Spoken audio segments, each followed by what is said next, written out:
Hello दोस्तों, welcome to my YouTube channel Concept Masti पे आप सभी दोस्तों का स्वागत है, अभिनंदन है, बंधन है। देखिए, आज का जो टॉपिक है मेरा वो है तुल्यांकी भार, परमाणु भार तथा अणु भार। तुल्यांकी भार को इंग्लिश में बोलते हैं इक्विवेलेंट वेट, परमाणु भार को बोलते हैं एटॉमिक वेट और अणु भार को बोलते हैं मॉलिक्यूलर वेट। तो दोस्तों, अगर आप हमारे वीडियो पे नए हैं तो कृपया चैनल को सब्सक्राइब करें, लाल वाला बटन दबा दें और बेल को ज़रूर, घंटी को ज़रूर दबाएं ताकि आपको नोटिफिकेशन मिलती रहे। और दूसरी चीज़, अगर आपको वीडियो अच्छा लगता है तो लाइक कीजिए और दोस्तों को शेयर करें और वीडियो को शुरू से अंत तक ज़रूर देखें। इससे आपको, मैं उम्मीद करता हूँ, आपको बहुत अच्छे कॉन्सेप्ट क्लियर होंगे। तो आइए बिना लेट के शुरू करते हैं।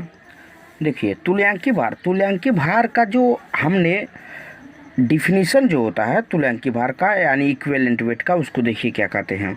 किसी पदार्थ का तुल्यांकी भार वह संख्या है जो यह प्रदर्शित करती है अथवा बताती है कि भार के अनुसार उस पदार्थ के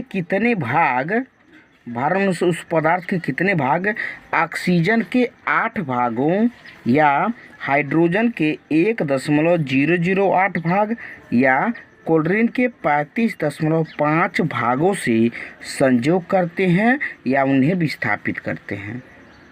ठीक, बहुत लोगों को नहीं समझ आ रहा, लेकिन एक बार और समझने की कोशिश कीजिए। तुल्यांकी भार क्या होती है? तुल्यांकी भार एक संख्या है जो प्रदर्शित करती है, बताती है कि अगर ऑक्सीजन के 8 भाग हैं तो ऑक्सीजन के 8 भाग से कितना भाग वो जो पदार्थ है वो कितना भाग मतलब प्रदर्शित करेगा, अर्थात कितना उससे संयोग करेगा, जोड़ेगा, एडिशन होगा। दूसरा चीज़, अगर हाइड्रोजन है तो हाइड्रोजन के 1.008 भाग से कितना वो पदार्थ संयोग करेगा या जोड़ेगा, अर्थात अगर मान लीजिए क्लोरीन है तो क्लोरीन के साथ उसका कितना भाग ऐड होगा, यानी 35.5 भागों से संयोग करेगा या उन्हें विस्थापित करेगा। ठीक, तो ये आपका हो गया आपका तुल्यांकी भार। अब देखिए तुल्यांकी भार को क्या बोलते हैं। और यौगिक का जो तुल्यांकी भार उसके तत्वों के तुल्यांकी भारों के योग के बराबर होता है। देखिए, ये मान लीजिए कोई यौगिक होगा, जैसे मान लीजिए यहाँ पे क्या है आपका H2O है, तो H2O एक प्रकार का क्या है, यौगिक है। तो ये क्या हो जाएगा, H2O का जो तुल्यांकी भार होगा इसके अलग अलग जो तत्व हैं इनके, मान लीजिए यहाँ पे H2O दो चीज़ों से मिलकर बना है, हाइड्रोजन से और ऑक्सीजन से। तो हाइड्रोजन का जो तुल्यांकी भार होगा उसको जोड़ने के बाद और ऑक्सीजन को जोड़ने के बाद, जो दोनों को जोड़ने के बाद तत्वों को जो आपका तुल्यांकी भार निकलेगा वही आपका H2O का तुल्यांकी भार कहलाया जाएगा। क्या होगा, H2O का तुल्यांकी भार कहलाएगा। तो देखिए यहाँ पे क्या होगा, H का तुल्यांकी भार प्लस ऑक्सीजन का तुल्यांकी भार। देखिए, तो हाइड्रोजन का तुल्यांकी भार आपका एक ही लिया जाता है, ठीक, प्लस ऑक्सीजन का भार कितना हो जाएगा, 8 हो जाएगा। इस तरीके से आपका हो जाएगा 9 हो जाएगा। ठीक, और दूसरी चीज़ देखिए, CO+O2 यानी C+O2 को जब जोड़ेंगे तो क्या हो जाएगा, कार्बन डाइऑक्साइड हो जाएगा। तो कार्बन डाइऑक्साइड का अगर मैं निकालना चाहूँ कि तुल्यांकी भार कितना होगा, अर्थात कितना क्या ऐड करेगा, किसके साथ कितनी चीज़ें ऐड होंगी, जुड़ेंगी, संयोग करेंगी, उसको देख लीजिए एक बार। देखिए, तो कार्बन का आप जानते हैं परमाणु एटॉमिक वेट यानी परमाणु भार कितना होता है, 12 होता है।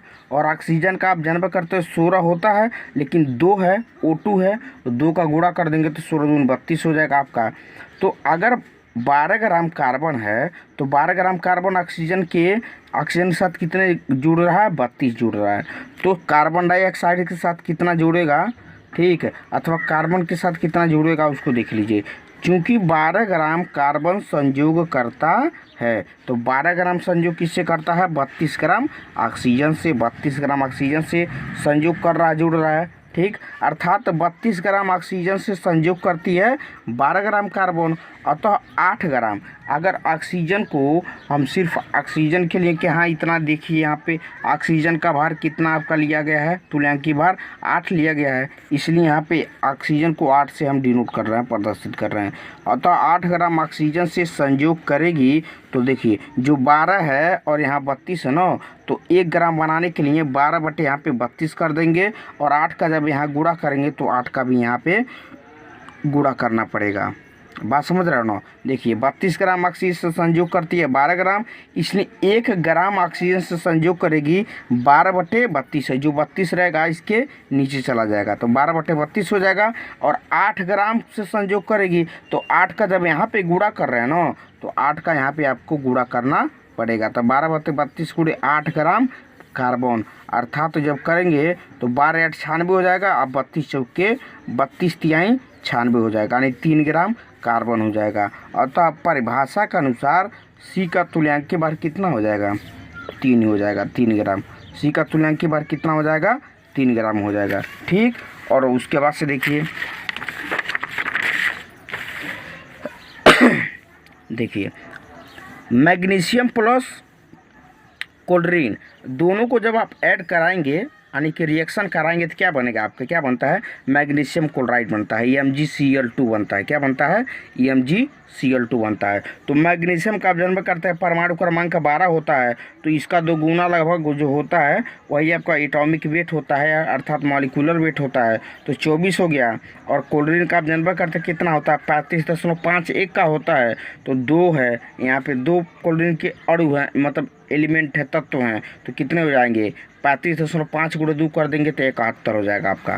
तो देखिए अगर 71 ग्राम क्लोरीन है तो कितना संयोग कर रहा है, 24 ग्राम Mg संयोग कर रहा है, अर्थात रिएक्ट कर रहा है, रिएक्शन कर रहा है। देखिए 71 ग्राम क्लोरीन से संयोग करती है 24 ग्राम मैग्नीशियम। ठीक, इसलिए 35.5 ग्राम क्लोरीन से संयोग करेगी तो 24 है, यहाँ 71 नीचे गुणा कर देंगे, आप फिर से 35.5 है तो यहाँ पे गुणा कर देंगे आप, इस तरीके से Mg हो जाएगा। अतः Mg का तुल्यांकीय भार कितना हो जाएगा, जब इसको आप 24 गुणे 35.5 करेंगे अब बटे 71 करेंगे तो आपका 12 आंसर आएगा। तो अतः Mg का तुल्यांकीय भार कितना हो जाएगा आपका, 12 हो जाएगा। कितना हो जाएगा, 12। देखिए और तुल्यांकीय भार को रासायनिक तुल्यांक भी कहते हैं। क्या कहते हैं, रासायनिक तुल्यांक भी कहा जाता है। कभी कभी जो तुल्यांकीय भार होता है इसको हम लोग रासायनिक तुल्यांक भी कहते हैं।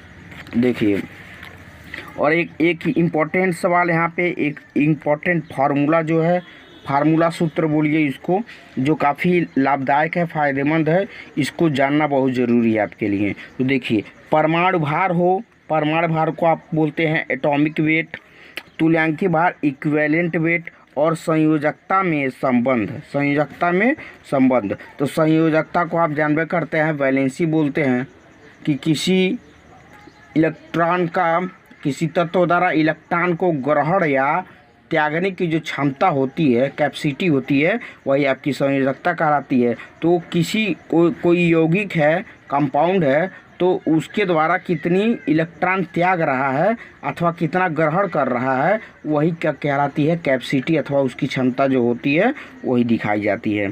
देखिए तो यहाँ पे क्या है, परमाणु भार जो होता है एटॉमिक वेट जिसको हम बोलते हैं, ए बराबर होता है, किसके बराबर होता है, तुल्यांकीय भार यानी इक्विवेलेंट वेट जो होता है गुणा करने पे संयोजकता का, संयोजकता अर्थात बैलेंसी को गुणा करने के बाद से जो प्राप्त होता है बराबर होता है परमाणु भार के, अर्थात परमाणु भार बराबर तुल्यांकीय भार गुणे संयोजकता में यही आपका क्या होता है, रिलेशन होता है, संबंध होता है। तो परमाणु भार तुल्यांकीय भार संयोजकता में जो संबंध होता है, परमाणु भार बराबर तुल्यांकीय भार गुणे संयोजकता। अगर आपको वीडियो अच्छा लगा हो तो please like share and subscribe करें। Thank you.